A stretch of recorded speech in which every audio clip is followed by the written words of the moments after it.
We're having sort of bammy. It's a lot of cilantro on there and some arugula and tomatoes and stuff. I'm going to be reviewing Magic 8 Ball, which is an awesome book. I was very pleased with it. I didn't expect to be. I thought about reading it when I saw the title on the shelf, and I was like, I found it interesting because recently I mentioned in my blog that I've been using this Doreen Virtue book and it's lost a few pages and stuff. This isn't this came to me secondhand. I got it out of the little library that I've been putting books into with my seed packages. And so what I do is I'll say, well, what is my daily message for today? Detach from drama. Your life purpose rests on remembering and teaching love. Anything that pulls you away from the awareness of this emotion is a tool for learning as soon as you recognize it. When conflict threatens your peace of mind, recall that you have the power to choose whether or not to engage in drama.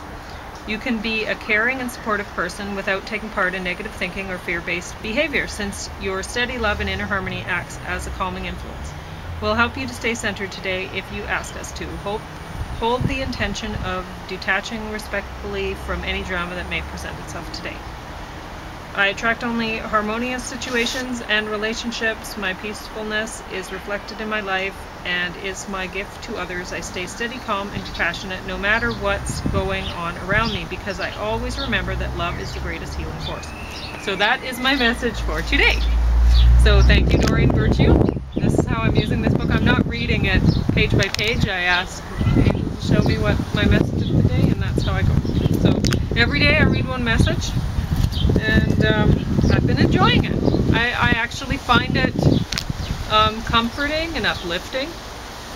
I mean, it's not often do you have somebody say something that like that to you, you know, something that says, somebody comes up to you and says, oh, you're so loving and this and that, and just, you know, whatever. And it's really nice to have that, even though, so anyway, in the blog post I was commenting on this. It's kind of like a Magic 8 Ball thing, right? And but unless you believe that the angels may be guiding my fingers to find that message that is the message that I need most of all today, maybe so. And if it's just a Magic 8 Ball and it seems to help, whatever. Either way, it's a good thing, I think. So with this book, this is basically how this woman, the main character, which, I mean, it feels like one of those books that she's describing her life or something like that, right? And I'm reading another one right now that is, it's a very different book, very different lives that are being described, but the author is doing a great job, because I actually felt like I wouldn't have known that it was described, that it was a woman author, for example, with the book that I'm reading right now, because she's describing the lives of two men. Anyway, well, mostly one, but anyway, but this one is not. This one's, it feels like it's her life, and I don't know, it's mostly set in, well, the younger years are set in Ontario, and then when she matures, it's set in Calgary. And the author is living in Calgary, or was at the time when this was published. So it, anyway, I like the way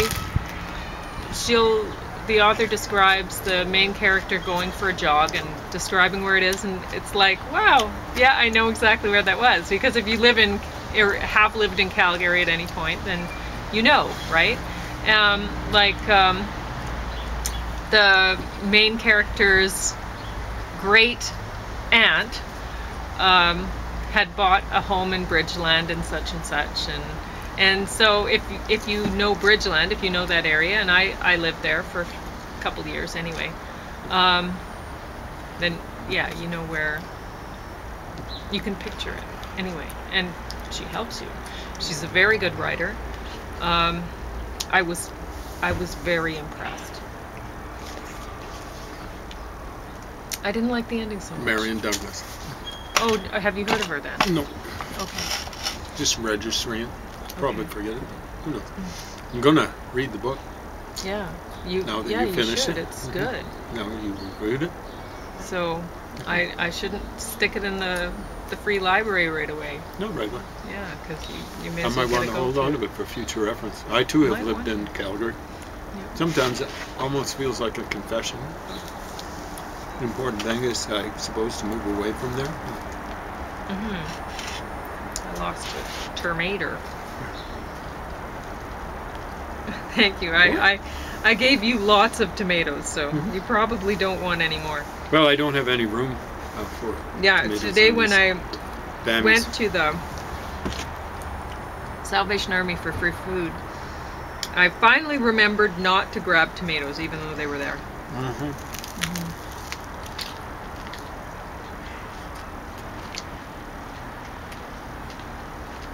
Because my brain had been telling me, every time I saw a tomato, I was like, oh yes, we eat lots of tomatoes, that's great. And then I'd get home and think, we have lots of tomatoes, that's why we're eating lots of tomatoes. Yeah. Well, everyone eats lots of tomatoes, really. Or most people do. Most. If they've got access to a supermarket, enough funds. I mean, there's lots of people in this world that just go gaga over not even a very good tomato.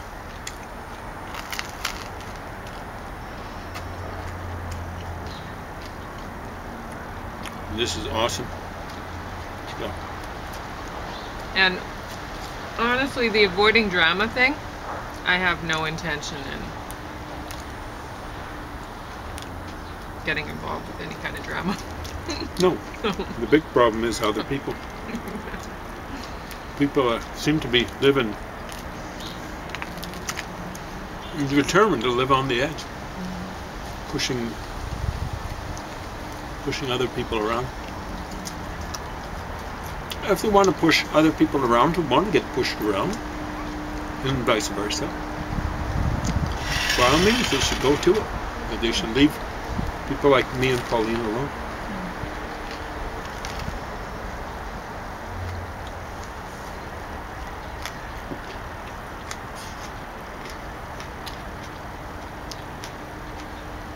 Yeah, all sorts of people who want to visit violence on other people.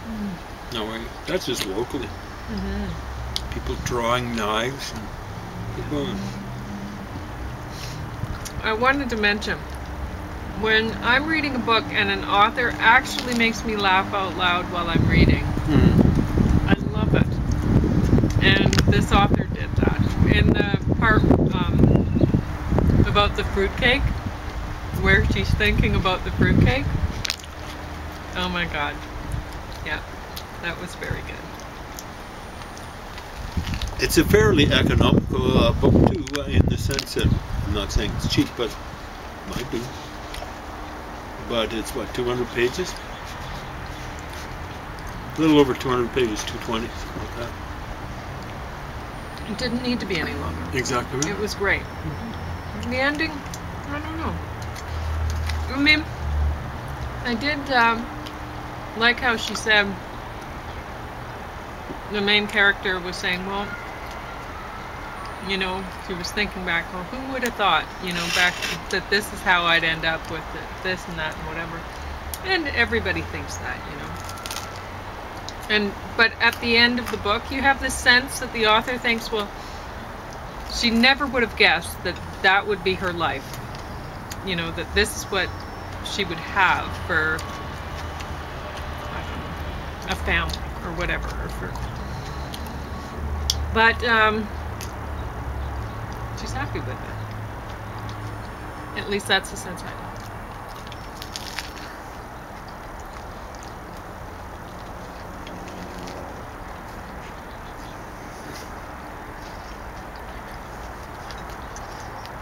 So, it can be a good read for somebody that is feeling that way.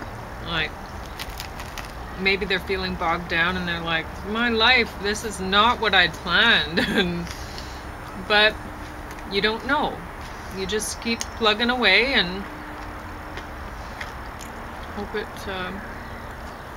you know, I often think when I look back at things, I go, wow, you know, for all of these things to have happened, it seems like my life is predestined. I'm just playing it out. You know, it's just wild things that this can't possibly be coincidence or whatever. It's just so I take that and I kind of extrapolate sometimes, and I go, well, right now I'm here, but this is what's meant to happen, obviously, because of the other things that have happened, and I may not enjoy this right now, but I'll probably look back in the future and go, wow, look at that, you know, whatever. That's all I really had to say. I guess you want to go back on to talking about, I don't know where you left off, honestly. The bands were the so Beastie Boys. nondescript. Oh, okay. They weren't nondescript. Pretty well everything else. I just want to say that I too, my life has gone maybe where I didn't expect or wanted. So when I was young, I wanted, I suppose, to be famous. Famous football player, never worked out, or whatever. Soccer. Well, I knew by the time I picked up soccer, it was too late for me to go anywhere else. I wanted to be as good as I could be, given how late I started, stuff like that. But you know, that's kind of like the aggressive propagandistic side of things, or aggressive. With some people, they want to rule other people. That tends to be a zero-sum game. Same sort of thing with aggressive propagandistic. There are only so many people who can be famous. You know, we can't all be famous. But guess what? We can all be good, hard workers, and we can all be creative. See, that's the thing about passive people. Pauline and I are both passive on the Briggs-Meyer thing. Pauline's more passive than I am. And we sit right on the divide between the creative people and the hardworking people, which means we're neither. No, it means we're both. And so the thing that I've just been pretty pleased with the way things have worked out. I'm not content because I keep on working. See, there are a lot of people, they get their PhD or whatever, and then they're pleased and content. So I'm happy, but not content. So I keep on trying to learn more, and I keep on trying to figure more things out. Even though I'm 67, I'm working well on my way into being 68 years old. So that's about all that I've got to say. You know, like, what's it like for aggressive propagandists? They tend to be the artsy types, and I mean artsy, not artistic. And they're the ones who, if they're in drama, they spend all their time and energy trying to upstage someone on stage, right? Stepping in front of people, stepping on their toes. Oh, some of them are delightful. Yes, I know, but that's what they tend to be. There are all sorts of people that are great actors and stuff like that. So we'll go with Marlon Brando. I think was a pretty good actor. I don't think he's a very nice guy, but he was a tough guy. Probably, well, even before, he was probably pretty heavy when it was muscles and not gut. But if someone tried to upstage him, he'd go right to the front of the stage. I get the impression that he'd walk right off the front of the stage. He would not let people upstage him. I don't think he's the type necessarily to be trying to upstage people himself. So there's the Beastie Boys in action. Circa 19, would that be 1990 maybe? No, this is a little bit later, 95 maybe. 98. Poor Adam Yauch, or Yauch, probably how they mispronounced his name. I think he's dead. Died quite a while back, actually. Poor fella. Really? I didn't know. So young? I know. Probably cancer back, you can say for sure. So here's flashback 1991. Won't deal with the top hits and stuff like that. I kind of like the Boys to Men guys. They look like guys who've just put on their World Series caps or something like that. They're not used to wearing caps, you know. Like I like Boys to Men. They've actually got some talent. I'd rather have these guys any day than any number of rap groups. Whitney Houston singing at the Super Bowl. She's gone too, eh? Too bad. Michael Stipe, he's still with us. He's looking, this I think before he ravaged his face with, presumably with too much smoking. I don't know what it is. He used to be as cute as pie. Now he kind of looks, Here's Trent Reznor looking thoroughly antisocial or asocial or something like that. Here's Patrick Henry challenging Wendy O. Williams. He's got his nipples covered up with black tape and stuff like that. It looks pretty gruesome. Look gruesome on her. Looks if anything more gruesome on him. So I don't know what he's playing there. Bass. It looks like he's playing guitar. It's hard to tell. Hard to care, really. Don't like 9 Inch Nails or Trent Reznor. Speaking of not liking, recognize the individual. Hyperventilate. You know, you don't know him, don't care. I know him, but I don't care. Tupac. Too bad Shakur, or 1.5 pack. Got the, you know, like, he started to believe this stuff, so he's got this tattoo, Thug Life, and the I in life has got it's a bullet. Brilliant. Yeah. And then he's got 50 N-words, and the N-words is spelled out, only misspelled. And then it's got a machine gun there. Brilliant. So he paid the price for, I think he's got had a skull and crossbones, one of his tattoos here. And lots of bling and stuff like that. Who cares, you know? They even admitted in one of their reviews, like they picked one of his albums as top 100. And they said he wasn't very good at rapping. No spit. You know? You read some of some. Wow, that's just dumb. It's just a lot of dissing someone else. Presumably, what's the name of that big fat guy? Biggie Smalls. What else did he call himself? I can't remember.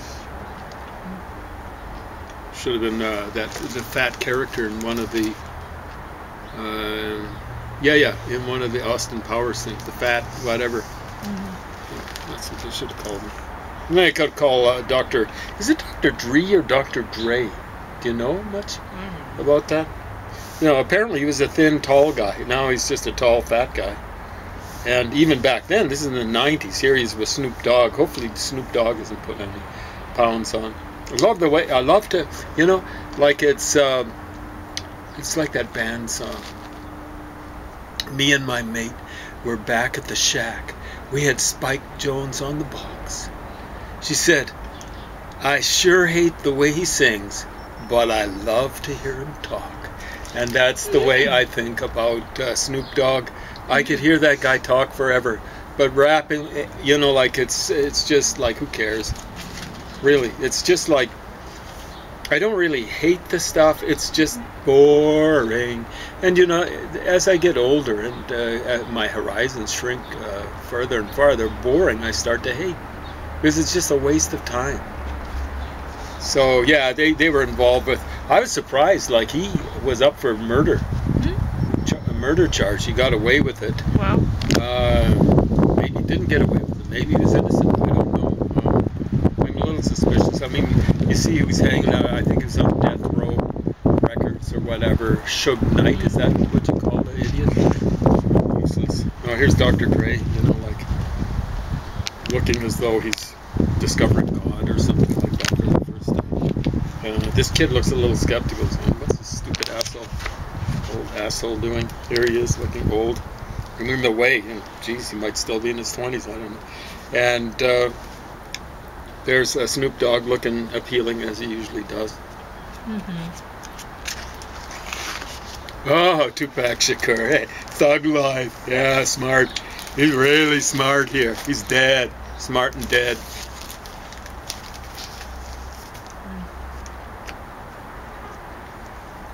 Nefertiti. I don't know what is that, Nefertiti or something. I don't know what it is. You know, like smart.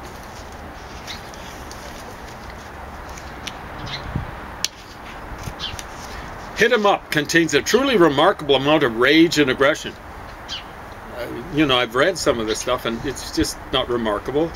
There's a lot of it there, but what the hey? I mean, you live in this gang. Oh yeah, Biggie Smalls here. What else did he call himself? Notorious B.I.G. There we go. And there he's with Puff Daddy Sean Combs, or Sean Puffy Combs. I don't know how many different monikers he had. I thought, you know, when I got hold of his, used of course, his big magnum opus, Puff Daddy, that it was going to be, it was so, I mean, just staggeringly boring, staggeringly stupid, you know. I guess he's a producer, or was he back then? Maybe even more so. Oh, and here's, did they say Jay-Z or something like that? Loser. Oh, here we go. The biggest loser of them all. He's got kind of a sense of humor. A little aggressive. Maybe overly aggressive. Was that, oh, I like this one, eh? Yeah, that's a great picture. Yeah, there we go. And then here's what happens if you're standing around. Oh, you get toasted. So yeah, that's good. But you know, these folks are actually, I'm not talking about white. It could be black or anything like that. These folks are the people that make the world go around. And yeah, they end up becoming wallpaper for the aggressive people of this world. But I'm not talking about a management person. This person just looks like a bank teller or something like that, or maybe something. Who knows? You know? Yeah, like it's like laughing at Steve Urkel. No. The people that you laugh at aren't the people with the wedgie pants and stuff like that. It's idiots like this who end up killing people and getting killed. It's people like this who end up killing and getting killed. This is laughable. These guys are laughable. They're stupid. They're so stupid, they're dead. And then here's little Missy Elliott. You ever heard anything by her? Misdemeanor? Yeah. Anyway. Boring. You know, like, I don't mind the sound of it, really. Like it Beck does. Some hip-hop or rap or something like that. It doesn't bother me terribly much. I mean, I can listen to country and western music. You know, like, I just don't like Dumbo lyrics. Or aggressive lyrics, or misogynistic lyrics, or whatever. You know, it's easy to be all those sorts of things. Here's Kurt Cobain getting wheeled on the stage or whatever in a wheelchair back in the day. Here's Arsenio Hall looking typically smug. And he's got, who's he got on stage? That's Bill Clinton back in the day. This might have been 92 when Clinton was, well, 92. There we go. He was campaigning successfully, as it turns out. Here's another guy. I think he's well, how can I put it? Volunteered that he's bipolar. And I want to wish the best of luck to him. Axl Rose, Guns N' Roses. Oh, because, really? Yeah. I think that's one of the reasons why he was, well, he was bad to his partners. I think he was with Phil or Don Everly's daughter, for a while. Yeah. But, you know, the guy's actually, unlike Tupac Shakur or Biggie Smalls or Puff Daddy Combs, he's got huge amounts of talent, you know. Lots of talent. Not my favorite singer, that's for certain. But there you go. I mean, he said some bad things. Yeah, exactly right. But I think that's the bipolar speaking. Who knows what he's like in real life now that he's on, hopefully on lithium, stuff like that. Here's someone who's got some problems. Sinead O'Connor ripping up the Pope's picture back in the day, ripped up her career. and stuff like that. She hasn't helped things out. I think she's converted to one of the more aggressive, we're not going to say which religion, but one of the more aggressive religions in the world. I mean, Catholicism has its problems. It's had worse problems in the past. Well, she's an aggressive gal. I think she's aggressive propagandistic. And speaking of aggressive, there's Slash back in the day, before he was in a Velvet Revolver. Maybe he's still in Velvet Revolver now. I don't know. Who knows? Who cares? Oh, I love this. I love this picture. Look at this guy. He looks as though he doesn't even know what shaving is. They're like skull and crossbones. Yeah, skull and crossbones. So it's actually pretty good composition and stuff like that. You look at these two guys and they believe it too much. You know what I'm saying? So this is the, I guess, rhythm guitars. You know, something I couldn't like tell you what any of their songs are. I don't like them. Enter Sandman, a few other things like that. Huge, big selling. They're probably the favorite of heavy metal addicts and stuff like that. So this guy's just, he looks gruesome. Jason Newsted, they punted him out of the group just before. Did you see that documentary? Yeah, well, we it wasn't watched that it. awful, but he'd got punted, and they'd got a guy, I don't know, what was the name, Rob something or other, can't remember. He seemed to be an okay dude. And we still got 2 minutes. Oh yeah, you do. Yeah, there we go.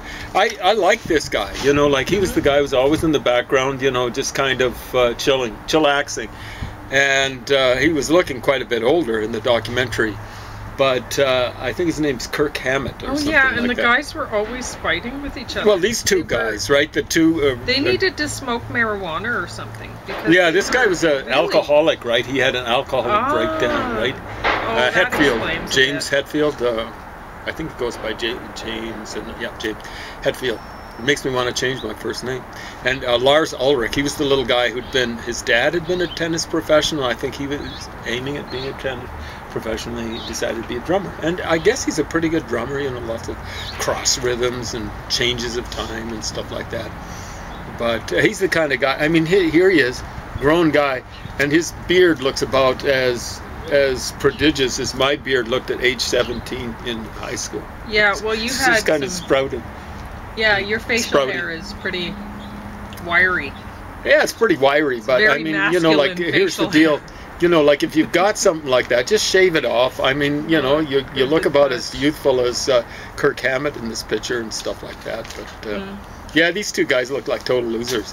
Fact is, when I flip over the page, you'll see someone, hey, this looks like a biker. Yeah, only maybe dumber, based on the lyrics that I'm hearing. So, it's just like he's always complaining. Well, life ain't that bad. You're a multimillionaire, idiot. So here's a guy that's so whiny. this guy. I mean, he's the opposite of me. I don't think he has any body hair, you know, and I don't think it's because he waxes it. Well, fact is, he's like cuter than 50% of the women in this. You know what I'm saying? But I feel for him, having read a biography of his, or maybe it's an autobiography. I kind of feel for him. So here he is, stripped down for action. Too many tattoos, like so many of the people in. You know, a tattoo or two, I don't mind. But when they're all over the place, you're going, yeah, like, just give me an image. You're like, you know, you get kind of sensory overload. And here's the guy, they were saying, it can't be true, that he's a big guy, but he's drinking 2 bottles of vodka a day. That would kill someone, wouldn't it? Oh my God. Yeah, so he was a thin guy, but here he's starting to pudge out. Duff McKagan, their bass player. And now the nice thing is I've seen him doing, like, interviews and stuff.